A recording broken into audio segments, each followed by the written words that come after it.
बिस्मिल्लाहिर्रहमानिर्रहीम। अस्सलाम वालेकुम नाज़रीन, आप देख रहे हैं न्यूज़ बॉस।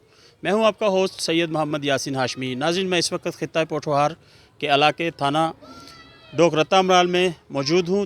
ये डोकरत्ता थाना अमराल का वो इलाका है हज़ारा कॉलोनी, और नाला लाई का किनारा है। नाला लाई के किनारे पर यहाँ पर बाबर ख़ान जो है अपनी फ़ैमिली के साथ रहाइश पज़ीर हैं, साथ ही उनका भैंसों का बाड़ा है। गुज़श्ता रोज़ सुबह 9 बजे के करीब आप मेरे अकब में देख रहे हैं, मेरा कैमरामैन दिखा रहा है कि इनके इस प्लाट को मिसमार कर दिया गया, और बकौल बाबर ख़ान के यहाँ पर 20 से 25 लोग आए और उन्होंने यहाँ पे फायरिंग भी की, और उसके बाद यहाँ पर हैवी मशीन लाकर इनका ये तमाम जो है कमरे और ये सारा सेटअप जो है वो तोड़ दिया गया।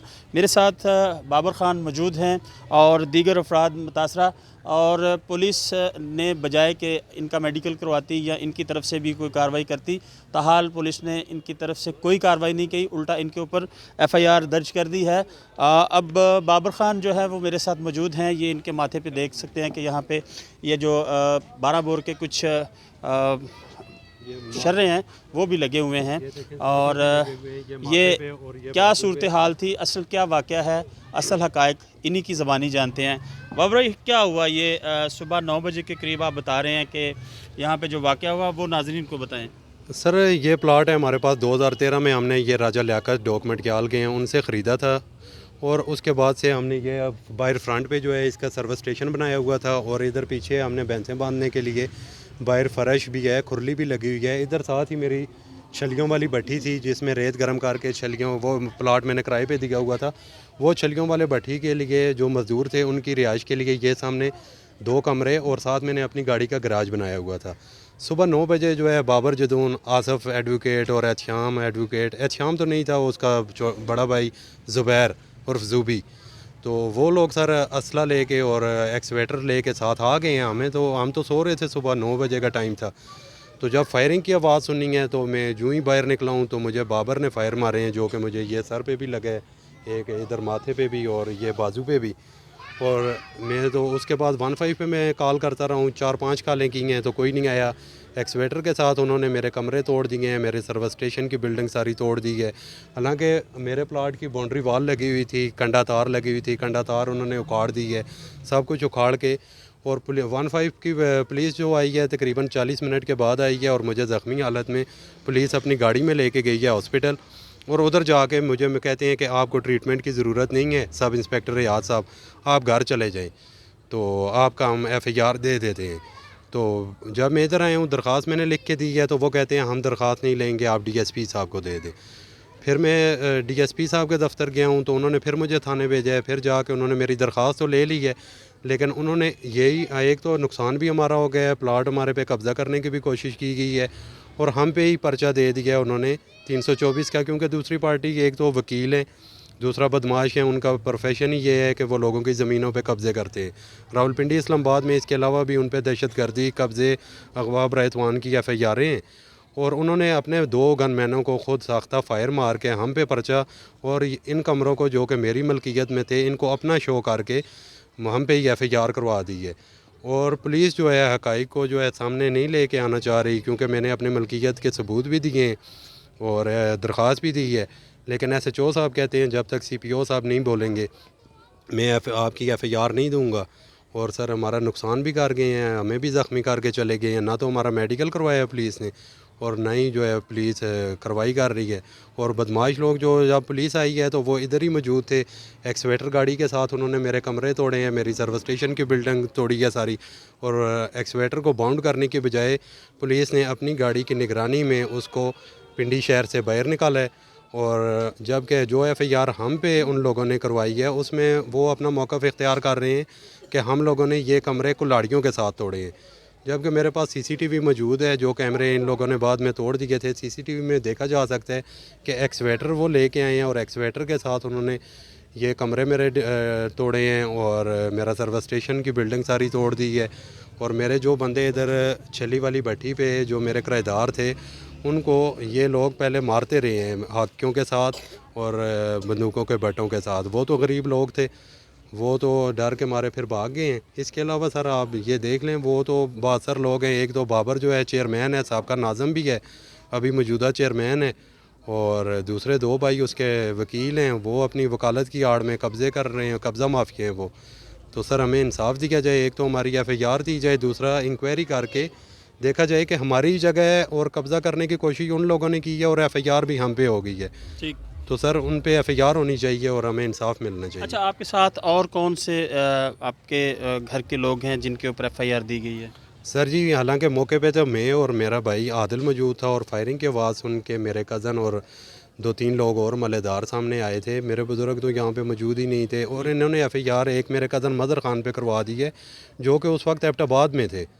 ये सुबह 8 बजे का वकूआ बता रहे हैं, 8:30 का, जबकि ये वकूआ 9 बजे का है। और मदर ख़ान जो है जिस पे उन्होंने एफआईआर करवा दी है, वो तकरीबन 1 बजे गांव से इस वाक़े की इत्तला पाने के बाद 1 बजे पिंडी पहुँचे हैं। चाहे तो आप उसकी मोबाइल लोकेशन ले लें। इसके अलावा मेरे चाचू जो है ये शहबाज ख़ान है, इन पे बेगुनाह एफआईआर उन्होंने करवा दी है। मदर ख़ान पे बेगुनाह करा दी है, मेरे वालिद पे, खैर हम सब पे ही बेगुनाह करवाई है। कोई हम अपनी ज़मीन अपनी हमने खुद ही थोड़ा ही तोड़ना था। एफआईआर तो सब झूठी है, लेकिन हमारे घर के कम से कम 7 बंदों को नॉमिनेट उन्होंने कर दिया है। ठीक। और अपने ही बंदे गनमैनों को 2 को उन्होंने खुद फायर करके, उनका सर तरीका ही ये है, अपने गनमैनों को वो हमेशा ज़ख्मी करके मालकों पे पर्चे करवा देते हैं और फिर उनको फिर ब्लैकमेल करके वो कहते हैं आप जगह छोड़ दें। ठीक। ठीक। जी सर। क्या कहेंगे जी, आप ने ये सारी बातचीत सुनी और आप भी इस एफआईआर में नॉमिनेट हैं? नहीं, नॉमिनेट नहीं हूँ, लेकिन मेरे कज़न है ये। ठीक है। इस मौके पर मैं मौजूद था। वो लोग आए हैं, तकरीबन 25 से 30 लोग थे। ठीक है। उन्होंने फायरिंग भी बहुत की है और तोड़ फोड़ भी सारी उन्होंने की है। मेन बात तो ये है कि सब काम किया है तो पुलिस की मुल्क से किया है। ठीक है। जो कुछ करवाया है पुलिस ने खुद करवाया है। ठीक। अगर पुलिस चाहती तो पहले तो इनकी एफआईआर बनती थी, मेरिट पे वो इनकी देते। सही। फिर इनका मेडिकल उन्होंने नहीं करवाया। बस यही कहना चाहता हूँ कि बहुत ज़्यादती तो बहुत बड़ी हुई है, लेकिन कोई भी इसका, पहले तो सीपीओ साहब का काम है कि ये बात सुन रहे हैं तो उनका काम है कि इंसाफ मेरिट पे जो है करना, वो मेरिट पे एफआईआर देना उनके खिलाफ। ठीक। ठीक। बस। ठीक। ठीक। नाज़रीन, बाबर ख़ान के चचू भी यहाँ पर मौजूद हैं, उनसे भी मैं बात करूँगा। वो क्या कहते हैं, चूँकि वो भी इसी से मुतासरा हैं। क्या कहेंगे जी आप? ये जी परचा बेगुनाह झूठा करवा सटिया ने ते असां ते प्लाट ते कब्जे नहीं कोशिश की ने, बस यही आखना असां। ठीक है। और बेगुनाह इसने मेडिकल भी नहीं होने दिता ने ते बेगुनाह झूठा परचा नहीं जेड़ा असां ना देखभाल किया जुले पुलिस है जेड़ा वो आखे जुले कि सही दुरुस्ती करे। पुलिस मिली भुगत ना सारा कुछ भी करनी। जी ठीक हो गया। नाज़रीन, जैसे कि आपने बातचीत सुनी, बाबर ख़ान का कहना है कि इनकी जो एफआईआर थी वो अभी तक दर्ज नहीं की गई, जबकि इन्हीं का जो ये घर था उसको मिसमार किया गया। और अब चूँकि एसएचओ का कहना है बकौल बाबर ख़ान के जब तक सीपीओ साहब एक्शन नहीं लेते आपकी एफआईआर नहीं कटेगी। तो मैं ये कहूँगा कि इस वक्त आईजी पंजाब पुलिस जो हैं अनाम गनी साहब, वो इस तरह के वाक़यात को मेरिट पर रखते हुए फ़ौरी तहकीकात जो है वो इस तरह की केसेस की होनी चाहिए, ताकि जो मुतासरा शख्स है उसको फ़ौरी तौर पर इंसाफ मिलना चाहिए। तो ये भी एक टेस्ट केस होगा, जैसे दीगर टेस्ट केस रहे हैं आरपीओ इमरान अहमद के लिए रावलपिंडी और सीपीओ जो है एहसन यूनुस उनके लिए, और जो जोन के एसपी हैं उनके लिए भी। जबकि इस वक्त जो मुल्क में लॉ एंड फोर्स की सिचुएशन है वो सबके सामने है। तो बाबर ख़ान जो है वो ये अपील कर रहे हैं कि उनके केस को भी मेरिट पे रखा जाए। और डायरी नंबर है मेरी दरख्वास्त को ई टैग लगा दिया गया है। कल ही 165 डायरी नंबर ई टैग नंबर है उसका, थाना रत्ता अमराल। और ये साथ मेरी रिहाइश है, बाहर मेरा प्लाट था, इधर मैं भैंसें बांधता था, इधर छली वाले किराएदार थे, उधर मेरा सर्विस स्टेशन है। सब कुछ तोड़ के चले गए और एफआईआर भी हम पे करवा दी है।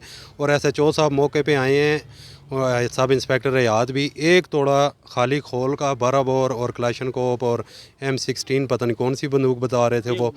जी, एक तोड़ा खोल कम से कम उसका वज़न 10-12 किलो होगा। यहाँ से वो उठा के लेके गए हैं और अभी तक कार्रवाई नहीं कर रहे सर। और हालांकि मैंने अपने प्लाट की मिल्कियती सबूत उनको दिए हैं, सब कुछ दिए हैं, लेकिन वो कहते हैं जब तक सीपीओ साहब हमें आर्डर नहीं करेंगे तो हम आपकी एफआईआर नहीं देंगे। ठीक जी नाज़रीन, सीपीओ साहब आर्डर करेंगे तो बाबर ख़ान को इंसाफ मिल सकता है, इनकी एफआईआर रजिस्टर्ड हो सकती है। तो नाज़रीन, बहुत सारे सवालिया निशान हैं रियासत मदीना में जो मैं छोड़े जा रहा हूँ, जिसका जवाब जो है वो आरपीओ रावलपिंडी, सीपीओ रावलपिंडी और एसपी जोन के पास डेफिनेट होगा। इसी के साथ अपने होस्ट सैयद मोहम्मद यासिन हाशमी को न्यूज़ बॉस से इजाज़त दीजिएगा, अपना बहुत सारा ख्याल रखिएगा। अल्लाह सुब्हाना तआला आपका निगहबान। अस्सलामु अलैकुम वरहमतुल्लाहि वबरकातुहू।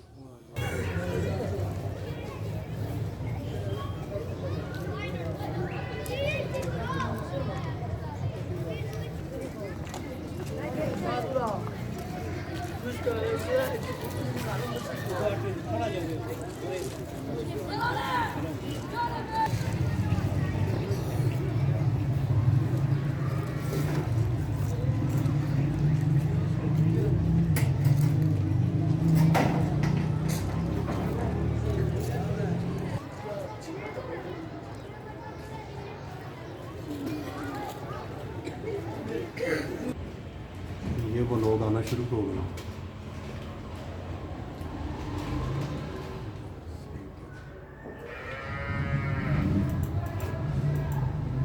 नसो भाई शुरू हो गई। हाँ नसो पाई लगी बस मैं छोड़ दूँ।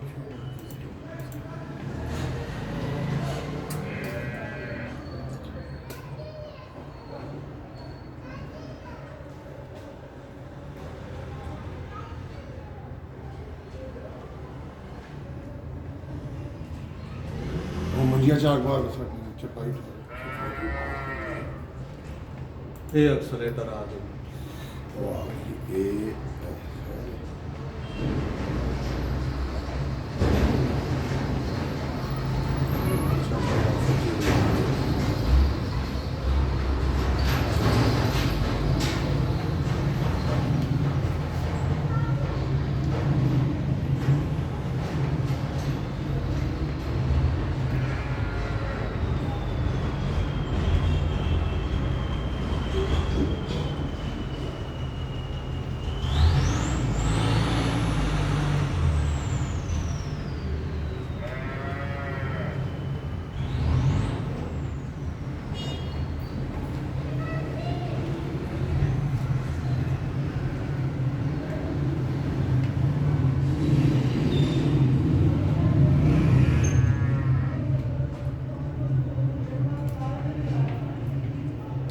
कैमरा तो आपको बहुत हाइट पे लगा, वो कैसे तोड़ा इन्होंने?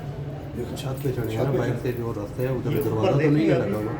ये बहुत बड़ा प्रूफ है आपके पास, इसको आपने महफूज रखना है। जी जी। ये इसमें एक एक चीज़ है, अगर उसमें मेरिट पे इंक्वायरी होती है तो वो तमाम चीज़ें जो है ना आपके हक में जा रही हैं। जी सर। एक तो वो लिख रहे हैं ना कि डंडों और कुआड़ियों से हमारा वो कह रहे हैं कि कमरे को लाड़ियों से पहले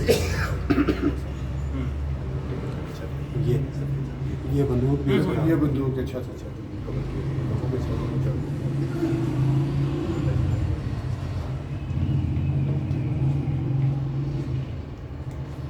एक ये है नीचे आसो, वो ऊपर इसका ये पता नहीं कौन भाई है कोई कौन।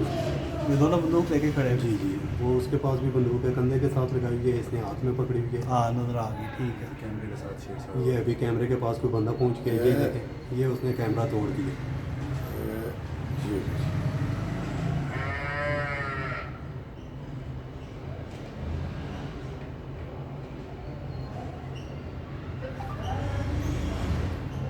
इधर ही मोबाइल तो दूसरी क्या फायरिंग वाली भी चला। हाँ बस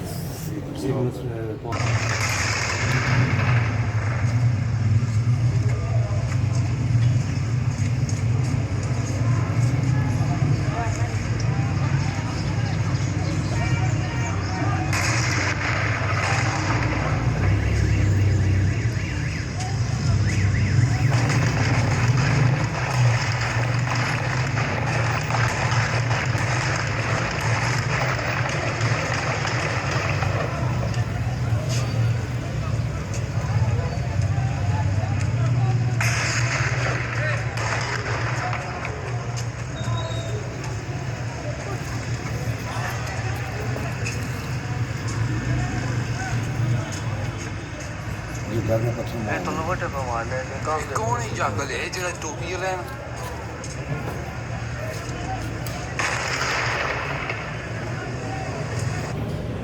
जी